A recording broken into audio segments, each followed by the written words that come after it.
Let's be real. Navigating our personal relationships can feel, well, complicated. It can be amazing, but also super confusing. But what if I told you there's a kind of map, a way to understand the landscape a little better? That's what we're going to get into today. Have you ever felt that? That feeling of being pulled in two different directions at once? You love being with someone, you want that closeness, but at the same time, you're craving your own independence, your own space. If you felt that, you are definitely not alone. It's pretty much a universal part of being human. So what is this constant push and pull all about? Well, it actually has a name. And just understanding what it is, that's the first huge step toward managing it. It's a concept called relational dialectics. Now, that sounds academic, but stick with me. The most important word on this screen is normal. These tensions, these push and pull feelings, they aren't a sign that your relationship is broken. Far from it. They're actually proof that it's alive and dynamic. They're just a normal, ongoing part of any real connection. Okay, so this whole thing really boils down to three core tug-of-wars. First, you've got autonomy versus connection. That's the whole me versus we thing. Then there's novelty versus predictability. We love the comfort of knowing what to expect, but man, we also crave a little adventure, right? And finally, openness versus closeness. How much do we share, and what do we keep just for ourselves? It's a constant balancing act. You know, a great way to think about it is like flying a kite. The kite needs the freedom to soar way up in the air, but it also needs that string, that connection, to keep it grounded.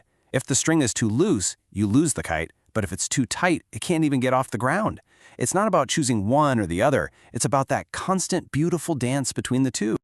So, if those tensions are like the physics of a relationship, what are the actual building blocks? I mean, what makes a close, personal relationship different from just knowing someone? Well, it comes down to a few key ingredients and some really powerful, unwritten rules. Just think about your closest relationship for a second. It's totally unique, isn't it? You couldn't just swap that person out for someone else. And that's because it's built on these things: the commitment you both make to be in it, the passion that gives it that spark, and all the investments you've poured into it: your time, your energy, your feelings. And every relationship, believe it or not, has its own secret rulebook. There are two kinds of rules. Constitutive rules are about what things mean. So, in your relationship, maybe a hug means I'm here for you. Then you have regulatory rules, which are more about the when and where. You know, like an unspoken agreement that you don't start a serious conversation 2 minutes before you have to leave for work. Okay, pop quiz. We just went over them. Can you name those two types of rules that kind of guide how we operate in our relationships? Yup, you got it. Constitutive rules for the meaning of things and regulatory rules for the logistics. Just being aware that these rules exist, even the unspoken ones, can make communication so much smoother. You know, relationships aren't just static things. They're alive, they evolve. They have their own kind of life cycle, with different stages of growing and settling in, and sometimes fading. So almost every relationship follows a similar path. It starts with that initial contact, right? We're polite, we stick to safe topics. Then, if things click, we move into escalation. This is where we start sharing more, finding things in common, and the connection gets deeper. Hopefully, we land in navigation, where we find a comfortable, stable rhythm. But sometimes, relationships start to deteriorate, and that easy flow of communication starts to dry up. So what does that deterioration actually look like? Well, a brilliant researcher named John Gottman identified 4 communication habits that are so destructive, he actually called them the 4 horsemen of the apocalypse. And yeah, they're basically giant red flags. The first horseman is criticism, and this is really different from a complaint. A complaint is specific. It's, hey, I'm frustrated you didn't take out the trash. Criticism, on the other hand, is a personal attack. It's, you're so lazy, you never do anything to help. See that jump from the behavior to the person? That's criticism. Okay, horseman number 2, defensiveness. This is that instinct we all have when we feel attacked. We throw up a wall. We deny responsibility. We make excuses. It's basically our way of saying, hey, the problem isn't me, it's you. And all that does is pour gasoline on the fire. Now the third one. This is the most dangerous one of all. It's contempt. This is when you communicate from a place of superiority. We're talking sarcasm, mocking, eye-rolling, name-calling. It's any behavior that's designed to make the other person feel small and worthless. And this right here is the single biggest predictor of relationship failure. And that brings us to the last one, stonewalling. This is when one person just completely checks out of the conversation. They go silent, they might physically leave the room, or just get really busy with their phone. It's like putting up a brick wall. There's no engagement, which makes it absolutely impossible to solve anything.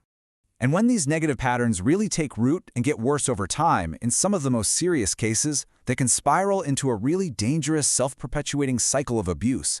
It's a critical pattern to be able to recognize. This dangerous cycle usually follows 4 stages. It starts with tension building, that feeling of walking on eggshells. That tension then leads to an explosion, which is the abusive incident. But here's what's so confusing. After the explosion comes deep remorse, apologies, promises it'll never happen again. This leads to a calm, loving honeymoon phase. And that honeymoon is what provides this false hope, making the cycle so deceptive and incredibly difficult to break. Because inevitably, the tension starts to build all over again.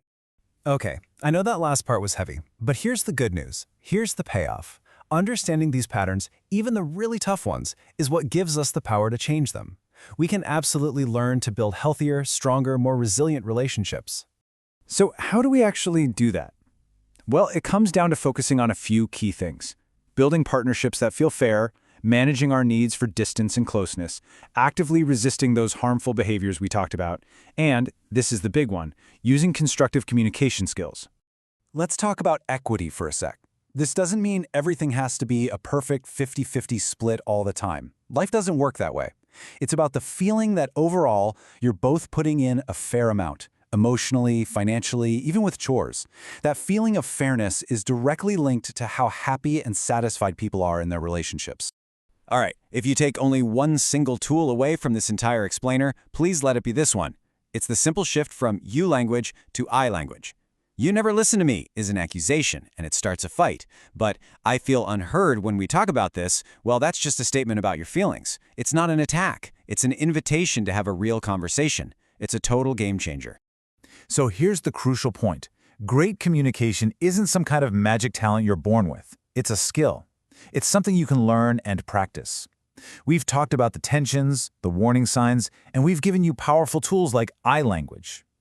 The ability to build better connections is literally in your hands. So I'll just leave you with this question to think about. What is one skill you're going to try to apply in your relationships starting today?